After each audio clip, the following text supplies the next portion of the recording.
is love. All you need is love.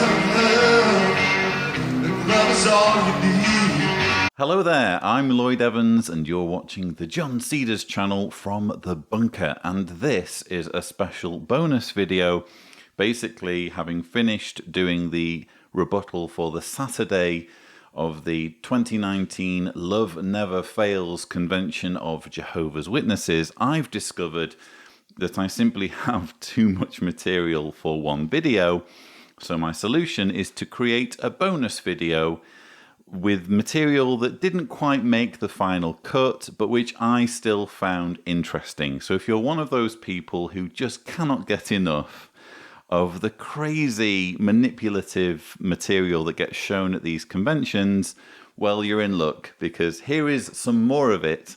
So without further ado, let's roll the first clip. Welcome to all who gather here this day to hear God's word and to learn His way. God's invitation reaches all mankind, that all sincere ones the truth may find.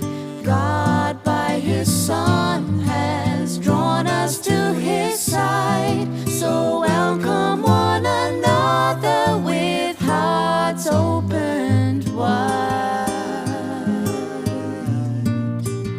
So what we've been watching here is part of the music video presentation from the Saturday morning. The whole point of this is to let witnesses know that they need to find their seats in preparation for the start of the program. Indeed, they should be in their seats when this music video presentation is playing.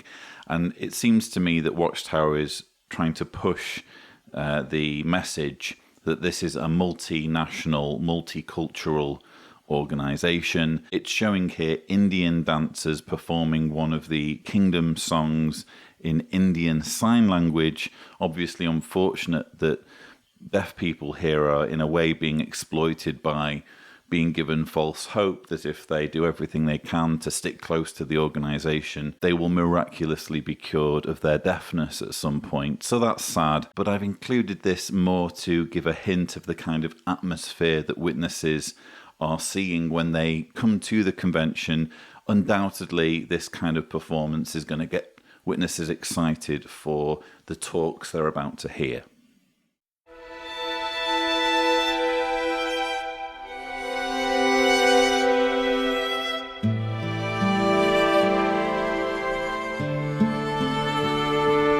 Gud Jehovah allt har skapat, ja, universum stort. Han äger därför himmel, jord, de verk hans hand har gjort. Han livets andedräkt skänkte, och skapelserna vet att värdig han är att tillbedd bli av alla i evighet.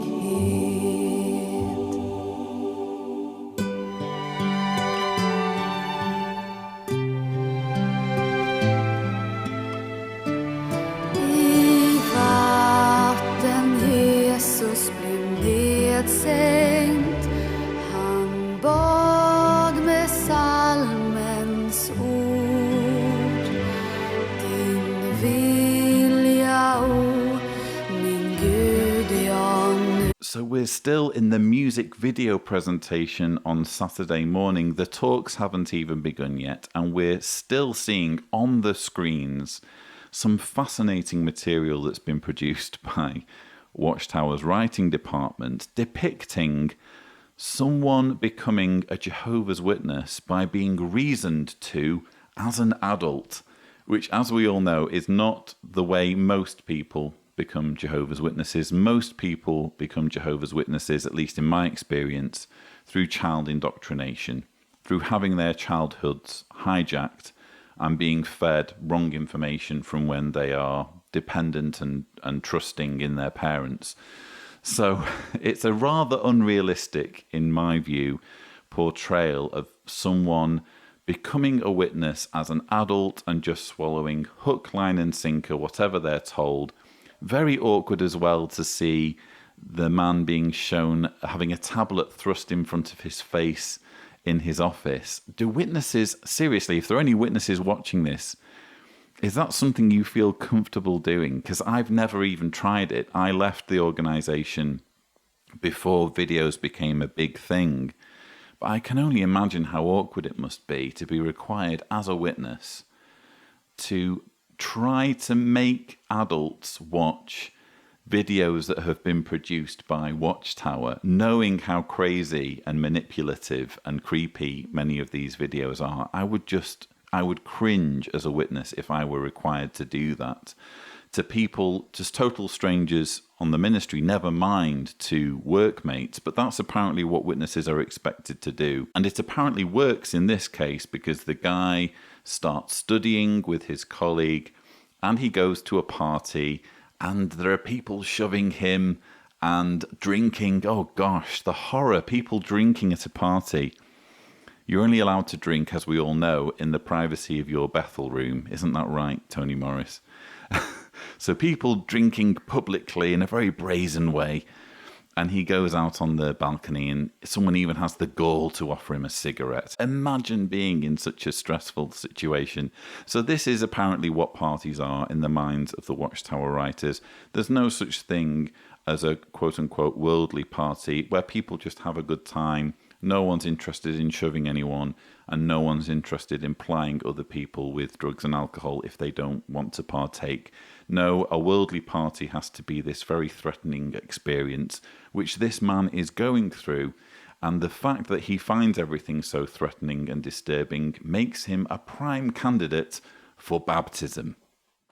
Vill göra här på jord när han kom upp ifrån floden.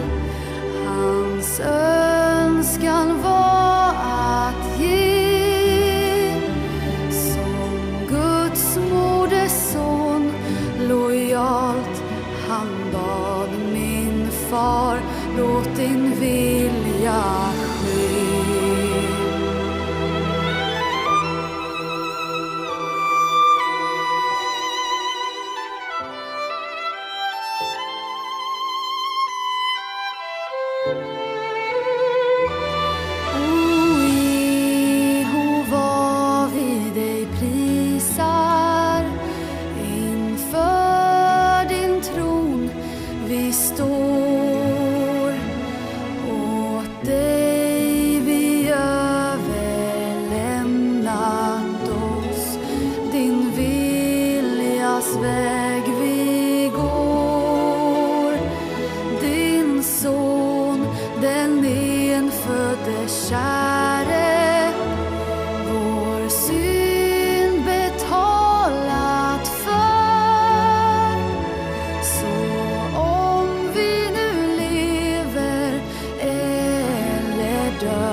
So yes, our Bible student has got baptized. And just as a side note, I was a little bit confused by this video because the singing is in Swedish, and yet they begin and end the video with a beach which I believe is in Dorset, England.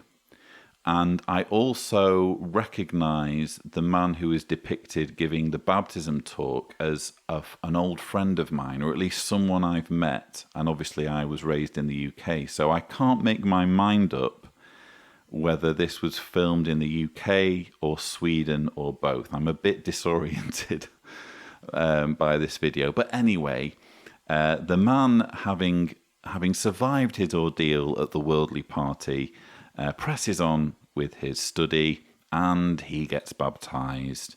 And he gets love-bombed immediately after getting baptized by all his new witness friends. And there's a happily ever after as they all assemble on the beach for a group photo. This is the fantasy world that Watchtower likes to think exists, where again, it's not a case of the numbers being bolstered through childhood indoctrination. No, actual thinking adults are freely ignoring all of the information on Google and all of the information on YouTube.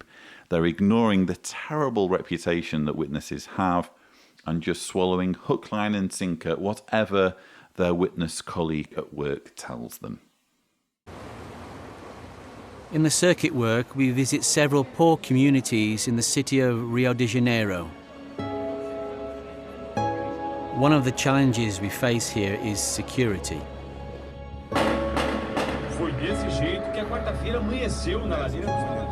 In these communities, there are a lot of conflicts and shootings between rival drug cartels and between gang members and the police.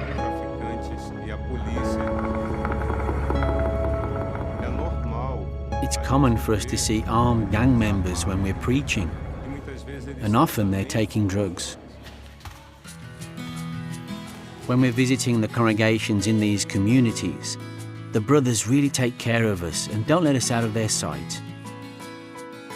They're always thinking about our safety because we're not locals, and it's possible that some gang members may not like us being there. Most of these communities have a lot of steps to walk up and down. And many of our brothers have physical limitations.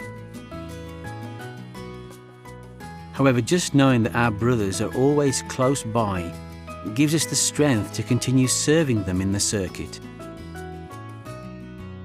So what we've just seen is the first video, kind of highly produced video that gets shown on the Saturday. And we're here introduced to a circuit overseer in Brazil. This, by the way, is during Richard Devine's talk, the talk that we were just listening to. And we're introduced to a circuit overseer who's describing visiting these rough neighborhoods in the slums of Brazil and the efforts that the local witnesses go to in making them feel safe and secure. So we're dealing here with elders still, and with showing unfailing love to those taking the lead. For me, this again hints at how rank obsessed the organization is, because nowhere in this video are we encouraged to think about the safety of ordinary witnesses. The focus is purely on the circuit overseer and keeping the circuit overseer safe, almost like he is the local celebrity, and all the local witnesses must rally round to ensure his safety and his comfort. Well, what about the ordinary witnesses, the ones who actually have to live day by day in these rough neighborhoods with, rubbing shoulders with cartel members? There just seems to be a disproportionate focus on the circuit overseer and guaranteeing his safety. Now, though, it's time for the next talk in this symposium, which deals with displaying unfailing love to widows and the fatherless. Another area that we want to be very concerned about that happens nowadays, and you no doubt may have received calls, telephone calls, of people trying to get you involved with some kind of financial gain. We call it exploitation. Now, we find that usually that's the issue of gaining financial gain, or sometimes brothers and sisters could be taken advantage of emotionally or even sexually. We want to have the same mindset as Jehovah and his son. We want to protect vulnerable ones from anyone who's trying to take advantage of them. But that has to come from you. I'd really like to see the original outline for this talk. And this year, for whatever reason, Maybe they're available somewhere and I'm just not aware of it. But for some reason this year, I don't have the actual speaker outlines. I'd love to know what it says on his notes that's leading him to kind of talk about exploitation in terms of sexual exploitation so fleetingly in a talk that's actually about widows and fatherless. Yeah, widows and the fatherless. And yet here he speaks about sexual exploitation. And isn't it interesting that he says, we want to protect vulnerable ones from anyone who would take advantage of them, but that has to come from you. You meaning presumably the audience, ordinary Jehovah's Witnesses, not from the organisation through its policies, which, as it turns out, serve to put vulnerable ones at risk, particularly children, when it comes to its child abuse policies. So just a very odd little soundbite, which doesn't really make any sense. Even if you continue on and listen to the full recording, it's just kind of, it doesn't really fit in with anything else. So again, I'd need to see the notes to see exactly what he's saying here, but it seems very muddled. It was a dark and gloomy morning, but my husband and my daughter took their bicycles and went out to care for their Bible studies. That evening, around 5 p.m., I was waiting for them to return, but instead, I received a message that my husband had died in an accident. That night, I really wanted to receive comfort, but because of the bad weather, I couldn't tell others about the accident. That evening, my 2 daughters and I tried to look for strength and comfort by reading our organization's publications. Well, first of all, this is a very tragic story, but the story begins with the husband and his daughter going off to do the Bible studies, and there's an accident and the husband dies. We don't hear what happens to the daughter, so there's part of the story is missing there. But we're learning here of a tragic story of a Jehovah's Witness who dies while doing the preaching work.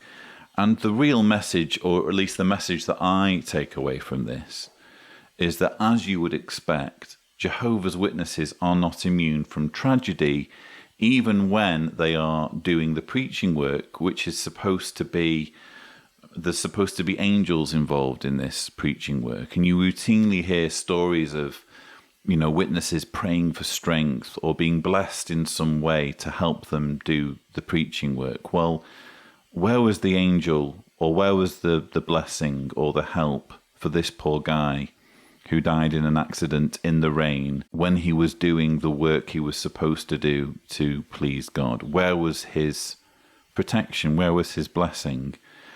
That's the message that I take away from it. But the message that Watchtower wants witnesses to go away with is, when tragedy strikes in Jehovah's organization, isn't it wonderful how the brothers come to the rescue? Only in Jehovah's organization can you get support, love, and solidarity when there's a tragedy. Unexpectedly, even despite the bad weather, 3 of our brothers and sisters visited our home. They rode their motorbikes over 2 hours through the heavy rain. At around midnight, 7 more brothers and sisters from our small group came to our house by foot. It took them an hour and a half to walk barefoot through the rain and mud in the dark to reach us. Our family was strengthened by the brothers and sisters' visit that night. Because our village was very superstitious, I worried that the death of my husband would bring reproach to Jehovah's name, so I prayed about this matter to Jehovah. The next day, many more brothers and sisters from our neighboring congregations visited our family. Rather than reproach, the love of the brothers brought glory and praise to Jehovah's name. Thanks to the love and support that our brothers and sisters showed us, my oldest daughter is currently serving at Bethel, and my younger daughter is happily serving Jehovah with me. In the new world, I would like to tell my husband of the unfailing love the brothers and sisters have shown our family, and how I trained our daughters to continue to progress spiritually to the best of my ability with their help. One elder said to me, "We are more than happy to assist with your material needs. Although I have become a widow, such kindness helped me to overcome my despair and renew my hope. The love of our brothers and sisters enabled our family to endure this tragedy." You would think watching this that it's impossible to lose a loved family member, to lose someone who's really close to you, unless you're one of Jehovah's Witnesses. Well, isn't that a bit patronizing for all the millions of non-Jehovah's Witnesses who each year do lose someone that's close to them and do manage to get through it and do get help and support and solidarity from their friends and relatives in the community, even though these ones aren't Jehovah's Witnesses? It's just a very arrogant message, I think, underpinning this video, that Jehovah's Witnesses have a monopoly on love and solidarity in these situations, when quite frankly that's not what you see when you look beyond the bubble of the Jehovah's Witness organization. In fact, if this were to happen outside of Jehovah's Witnesses, at least there wouldn't be any false promises, because this widow is operating under the assumption that she's going to see her husband again if only she sticks close to Watchtower, if only she's an exemplary Jehovah's Witness, if only she succeeds with her plan of persuading her children to give everything, give their lives to Watchtower, which is apparently what she's doing, because they're both serving Watchtower. Her tragedy is twofold. Firstly, losing her husband, and secondly, being lied to by Watchtower and having this carrot dangled in front of her that if she'll only do everything she can to promote the organization and to make sure her children continue as Jehovah's Witnesses, she'll somehow see her husband again in the future. Some time ago, I could spend entire days talking about Jehovah in the ministry. That's why I was so sad when I got sick, because I was used to being out in the preaching work.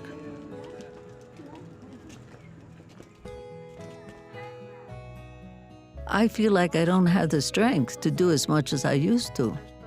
But Jehovah is so great. He puts into the hearts of his people the desire to visit me and help me.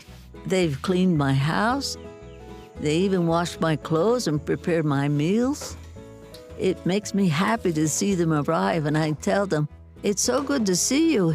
Here you go. Have some coffee." They bring me tortillas and fruit, and they say to me, "Take them, they're for you." They prepared food, brought it over, and then we ate it together. I loved that. I felt so protected, as if I were surrounded by my children.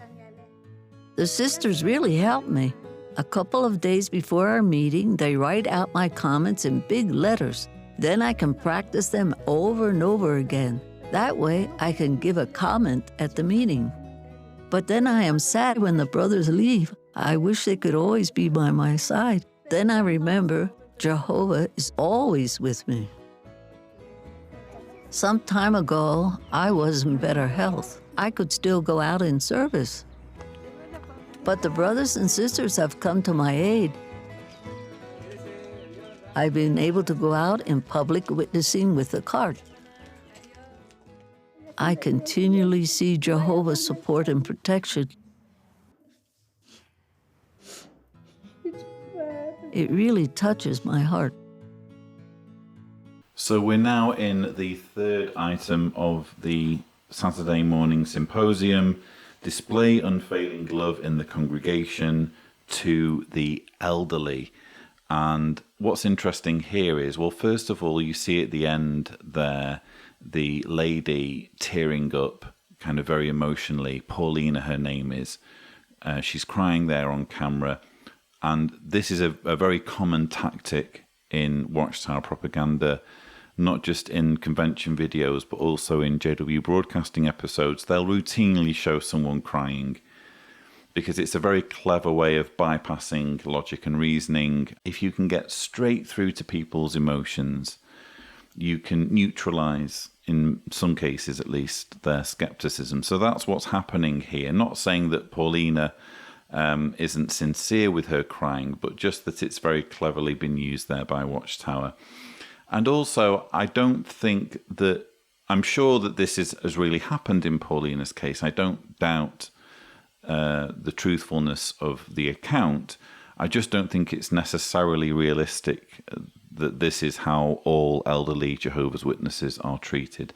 Certainly anecdotally, I can say that I've heard many accounts of elderly witnesses being forgotten and abandoned. But here Watchtower wants us to believe that elderly Jehovah's Witnesses are cared for and treated to all sorts of love and kindness, which, by the way, it doesn't really say much about the organisation if they're only showing this kindness to elderly ones who happen to share their beliefs.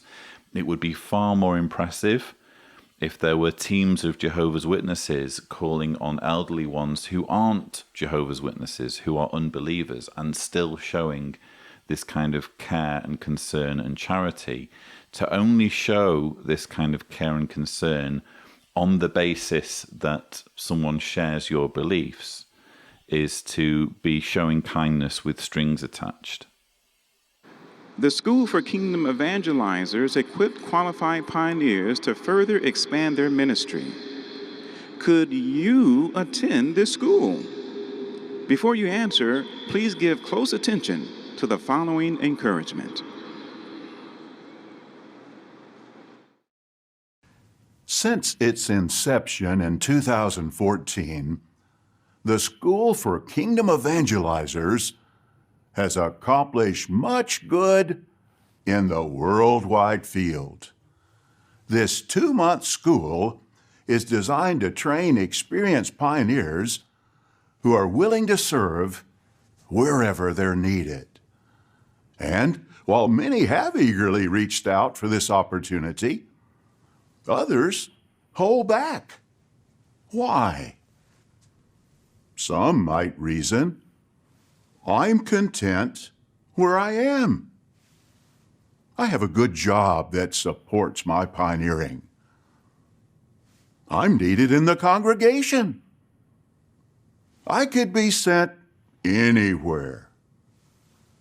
I hate moving. I'm not smart enough. My circumstances don't allow it. They don't need me. There are plenty of others who can reach out. Well, can you relate to any of these feelings? The governing body understands. It's not easy to uproot oneself and venture into the unknown. But before you dismiss applying for SKE, there's a beautiful reason why you should consider it. What is it? To find out, we warmly invite you to come to the SKE meeting during the noon hour tomorrow. We hope you can make it.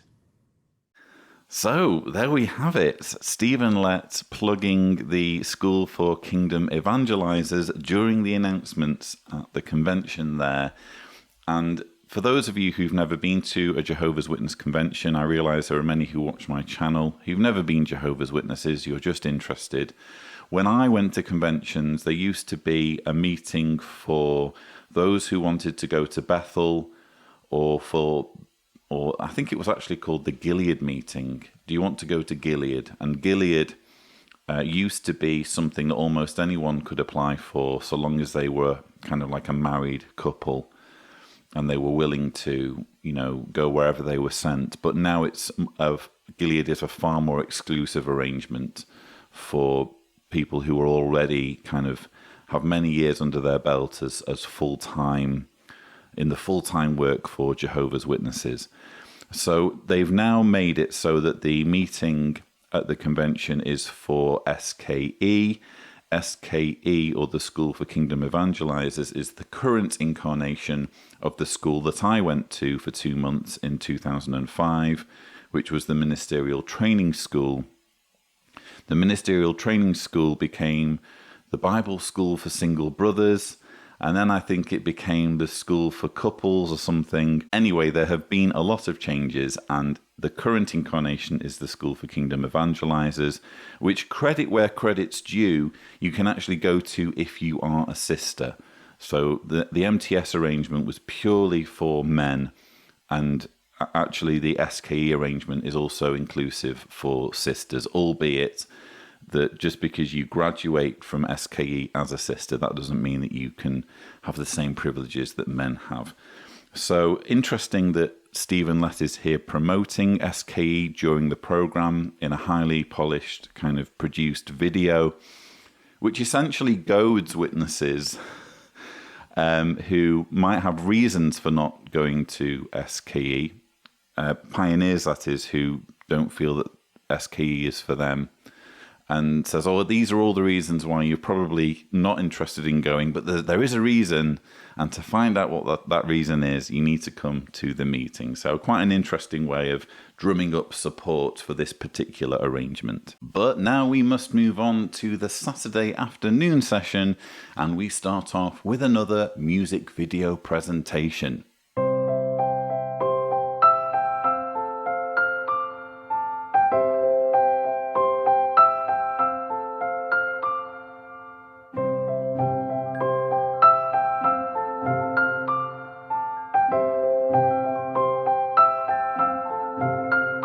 Vader zijn is een groot voorrecht. Als je moeder wordt, geeft God je iets moois. Je hebt een kind om voor te zorgen. Een taak van God, vergeet dat nooit. Ja, jullie kind is van Jehovah, de God van liefde die ons leven geeft. Vraag hem om hulp en volg zijn leiding. Weet dat hij aandacht voor jullie heeft. Je hebt een taak van God gekregen. Je zorgt nu voor een prachtig kind. Maak God een deel van jullie leven. Het fundament van je gezin.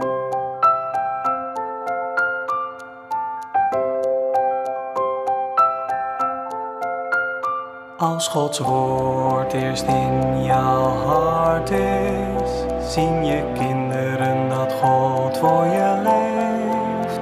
En leer ze al zijn goede lessen, dat is de taak die Hij jou geeft. Praat met ze als je onderweg bent, bij het ontbijt en voor het slapen gaan. En vraag Jehovah om zijn zegen. Al wat je doet zal hem niet ontgaan. Je hebt een taak van God gekregen. Je zorgt nu voor een prachtig kind. Maak God een deel van jullie leven. Het fundament van je gezin.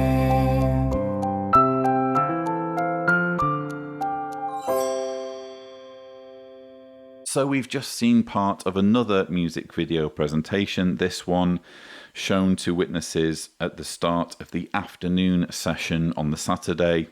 And this for me is more chilling than the music video that we started the day with. Whereas at the start of the day you have an adult being manipulated into becoming a Jehovah's Witness, again in a very unrealistic way.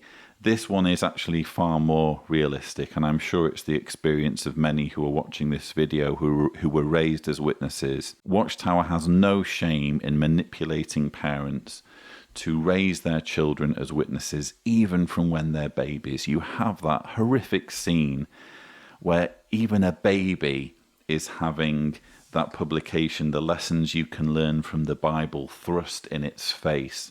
Of course, The Lessons You Can Learn from the Bible is the modern version of the horrific book, My Book of Bible Stories, which I was raised with, and many of you will have been raised with. Actually, the artwork in the newer book is not as inappropriate as the My Book of Bible Stories, which doesn't say much. But how disturbing to be doing that to a baby. To be trying to mold their mind from even that age. And of course they're going to grow up to become a Jehovah's Witness or a pioneer or whatever this young girl grows up to be in the religion.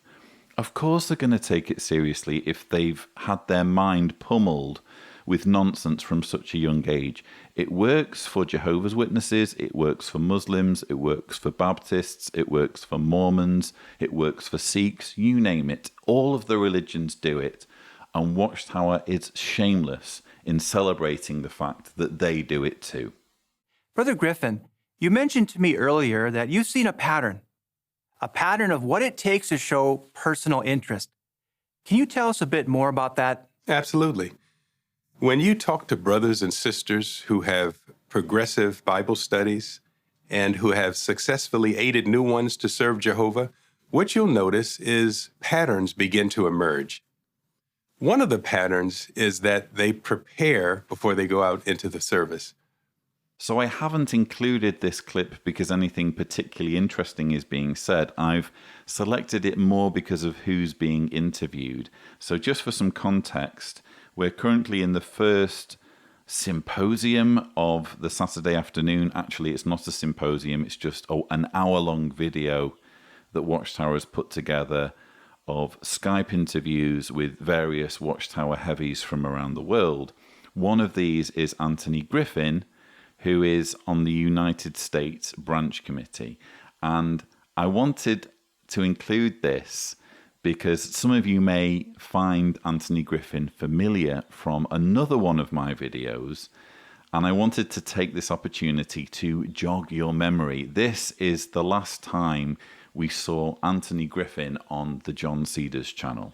And meetings are held throughout the United States to explain this master plan, this Kingdom Hall utilization plan to merge and to relocate congregations, merge and relocate.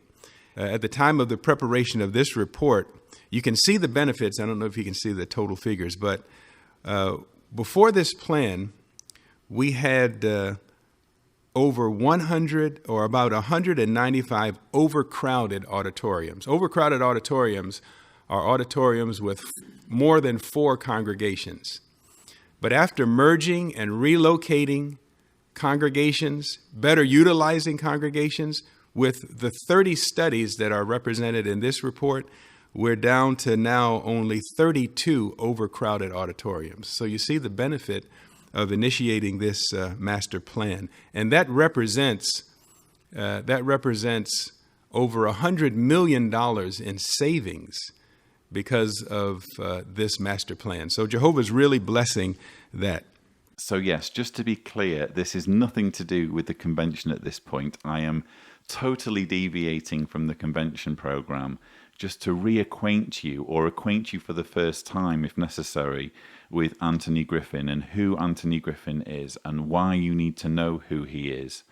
Because if you haven't yet seen my video, Unrighteous Riches, especially if you are a Jehovah's Witness who's been donating to the organization, I think you ought to set aside some time to watch it, because this is one of, in my view, one of the most significant kind of videos I've put together, because this leaked internal video featuring Anthony Griffin really lays bare the whole kind of end game of Watchtower's master plan, as he calls it. of exploiting the generosity of Jehovah's Witnesses, of keeping them in the dark through its arrangement of merging congregations and extracting contributions for Kingdom Hall maintenance and rebuilding. We were very happy when we heard that Jehovah's organization would help us with the Kingdom Hall in Tonoes. We are grateful for the way Jehovah's love was clearly manifest, and for the love of our brothers from distant lands. On our island, people do not view construction as being women's work. But with the help of the brothers who came from distant lands, they really helped the sisters to understand how to use the tools. Many villagers will kind of mock them. Look at those Jehovah's Witnesses going to work. That's not supposed to be women's work. But our sisters ignored it.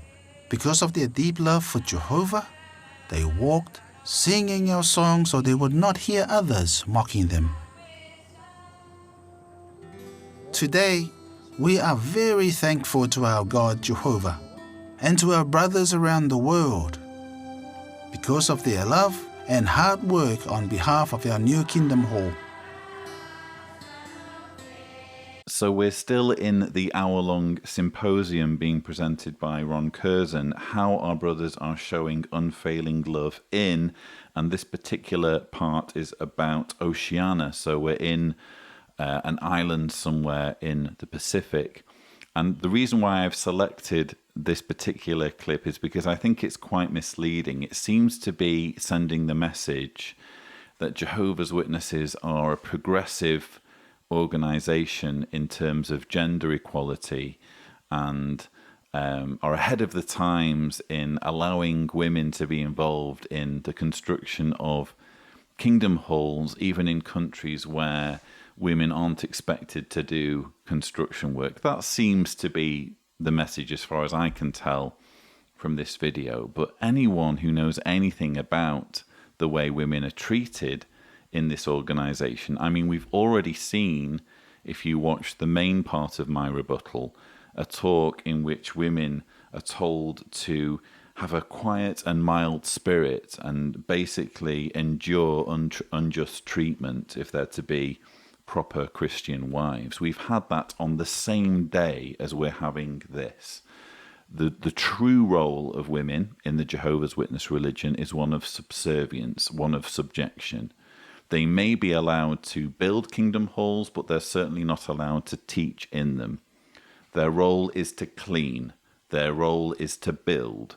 Their role is to support the elders, to support the congregation. Yeah, we'll let you give answers. Yeah, we'll let you do demonstrations. We'll let you help in the recruitment of other witnesses in the preaching work. But don't think that you can open your mouth. Don't think that you can express an opinion. Don't think that you can involve yourself in teaching or sharing your wisdom or sharing your knowledge. That's the true role of women in the Jehovah's Witness religion. And I think that this video is intended to distract people from that awkward reality. My name is Jessica. My name is Mariah. We're from the United States, and we're serving in Beni, Bolivia.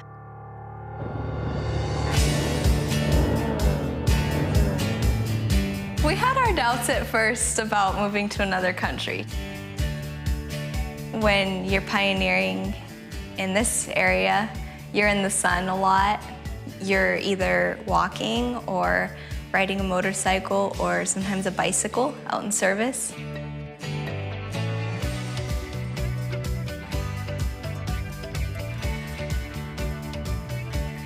Also adapting to a new culture, new ways of eating that are different than what we're used to.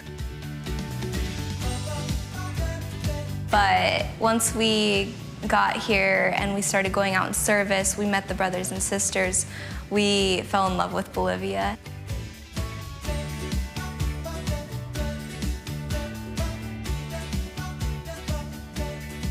Once we were preaching by boat and we arrived to one indigenous community, and a man on a motorcycle came and he started picking everybody up and collecting them. And we were worried at first. We thought that he didn't want them to listen to us, and so he was taking them all away. But it turns out in the end that he was the son of the chieftain there in that community, and he was gathering everyone together so that they could all listen to us. It's something that you would never get to really do back home.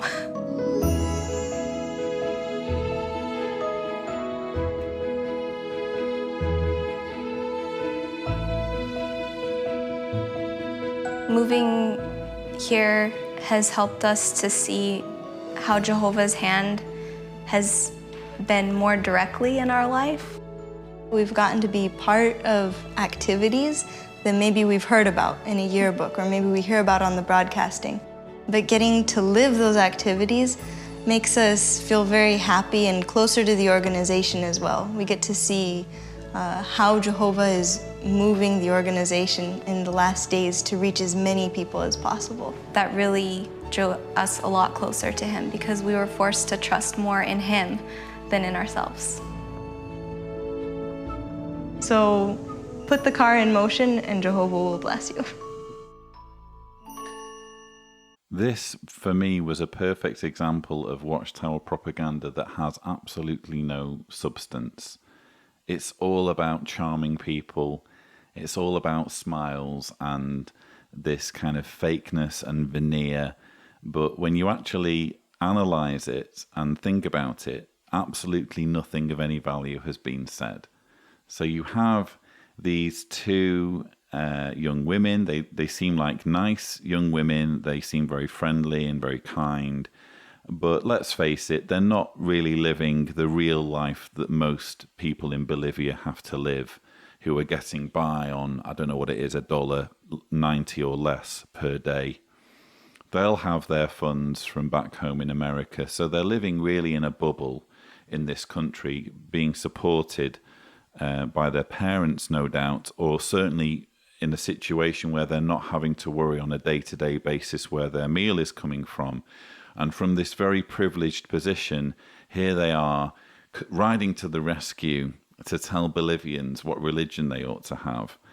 But what fascinates me is that in all of their experiences, the most compelling story that they have to offer from their time in Bolivia is a story where they get off a boat and the son of a chieftain, instead of gathering people up on his motorcycle so they can't listen to the girls, instead gathers people up so they can listen to the girls. And that's the most compelling story that they can think of from their time in Bolivia. On the strength of this sort of story, apparently, young witnesses are just supposed to drop everything and move to Bolivia or a country like Bolivia where there are fewer Jehovah's Witnesses and start preaching because a tribe listened to these girls after they got off the boat. I'm not convinced. I'm sure many others won't be convinced. Since we didn't know the language very well, we decided to learn just one presentation to teach them Jehovah's name.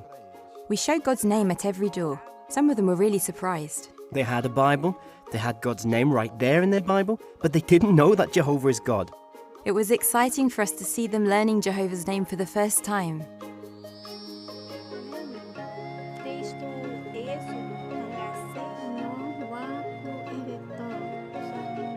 Who would want to learn a language spoken in the rainforest by only 10,000 people? But we know that Jehovah loves all sorts of people. He wants even people who live in isolated places like the rainforest to know him.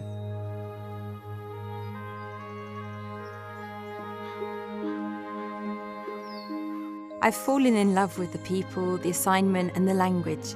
It's a beautiful language. So we're still in Ron Curzon's video, 1 hour video, dealing with different parts of the world. And the part of the world that this relates to is obviously South America. This is the last part of the symposium where we're visiting Brazil and we're introduced to this couple who have gone to the trouble of learning a language that's only spoken by, I think they said 10,000 people in a remote part of the Brazilian rainforest.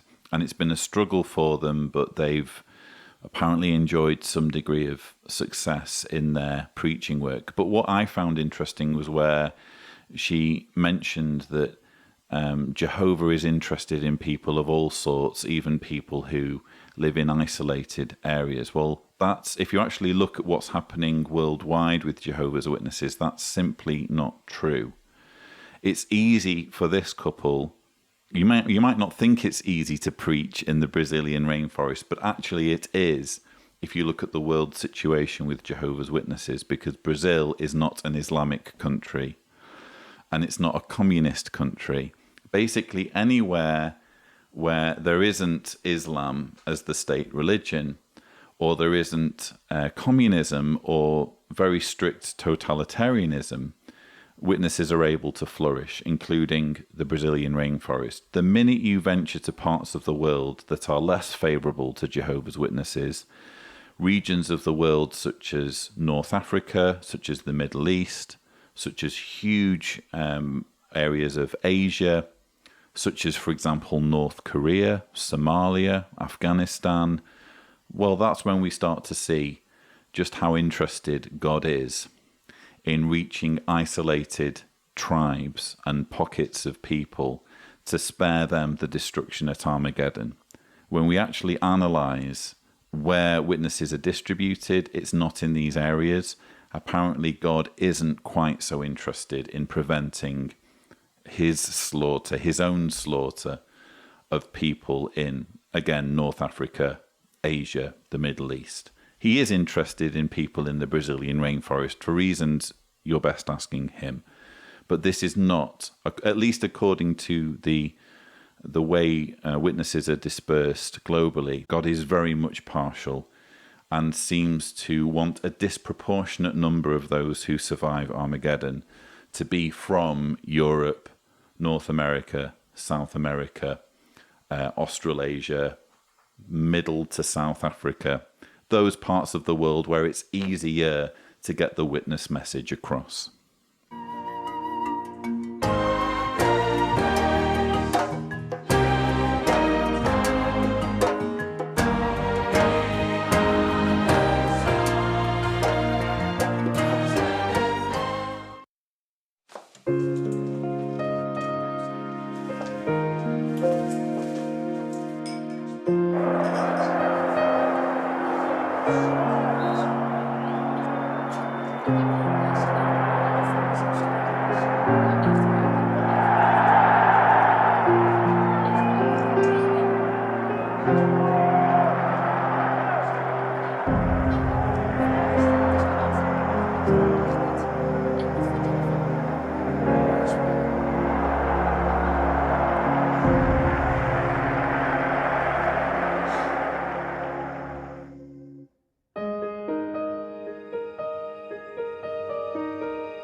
So this is actually the last clip I wanted to show you in the bonus material from the Saturday of the Love Never Fails convention. We're actually now in the second symposium, in fact the final symposium of the Saturday afternoon, the title being Display Unfailing Love in Your Family. In my main rebuttal, I focused mainly on the second part of the symposium, Love Your Husband, which was aimed at, obviously, wives in the audience, basically telling them that they need to be quiet, they need to speak when they're spoken to, have a quiet and mild spirit, be in subjection, all of those things. I skipped this one, which is the first part of the symposium, Love Your Wife, which is obviously aimed instead at husbands. So this is the advice that husbands are given, as summed up in this dramatization, where you have the couple singing at the meeting, and then they get home and the husband sits down and watches a game of, I can assume, football, because Watchtower, as I've discussed in previous videos, really has a problem with football, soccer, as you Americans call it. Really can't stand soccer for some reason, and keeps pumping out material against soccer and against becoming a professional soccer player, or against even just playing soccer at school level. But anyway, the husband sits down to watch the soccer game after getting home from the meeting, and his wife wants to talk to him. Now, I've got to tread carefully here, but here's what I think. I think that they've not just simply walked out of the Kingdom Hall immediately into their living room. It seems fairly likely to me that there's been some kind of travel involved, and during that travel, I'm sure there's been any amount of time for the husband and his wife to have a conversation. In fact, I find that when I'm traveling with Deanna, those are ideal times to have conversations, because you're not distracted by anything. There's just you and the road, and you can really kind of mull over things and go into things in detail and get things off your chest. So it's not like this wife is being neglected in any way. Probably they've already had a long conversation. I know this is a dramatization, but for the sake of argument, it's very likely that they've already had a substantial conversation before they've even turned up at the apartment. Why can't the husband just sit down and enjoy the game? And sometimes football games can be riveting. I mean, there's large portions. I don't know how interested you guys are in football. There's large portions of any football game where there isn't really that much happening. But then there are parts of the game where stuff really is happening, as in most sports, and you're on the edge of your seat. And apparently this guy has sat down just at the moment when there's something riveting happening, and his wife sits down next to him and demands his undivided attention, even though they've been presumably traveling together to get home, and even though there's going to be time after this particular pocket of excitement when things die down and the husband probably will be able to talk. So for me, this is it's obviously unrealistic, as can be said for most of Watchtower's propaganda material, particularly the dramatizations. It's clearly the product of writers who are sequestered in an extremely controlled, extremely unchallenging environment in Bethel. They don't experience real life. They don't know what it's like to work a 9-to-5 job. They don't know what it's like to just collapse on the sofa at the end of a very stressful and demanding day of work, where you need to work in order to provide for your family and get just a little bit of enjoyment from some escapism by turning on the television. In their mind, everything has to be about the organization. Everything has to be about studying or talking about the religion or talking about the meeting or having Bible-based discussions, so that even in the best case scenario where the husband does listen to the wife and actually turns off the football, oh, there he is reaching for the Bible. Apparently the meeting never ended. They've left one meeting and come home, and they're just continuing their own meeting at home, which kind of says it all about this religion. It's a religion that can never end. There's no end to the indoctrination. Even when you leave the Kingdom Hall, it has to follow you, and you have to be ready to have these Bible-based conversations at all times. That's the reality of being a Jehovah's Witness. So in that sense, it's maybe not so unrealistic after all.